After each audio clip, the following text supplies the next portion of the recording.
చూడండి పదే పదే పడే ఆతన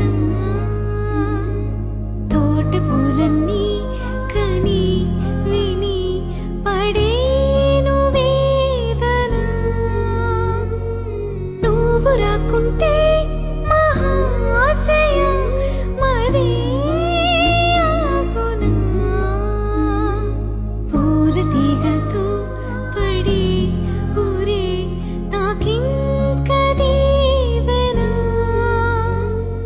చూసే కన్నుల ఆరాటం రాసే చేతికి మోమాటం తలచి వలచి పిలచి అలసి నీరాక కోసం వేచి ఉన్న ఈ మనసుని అలుసుగా చూడకని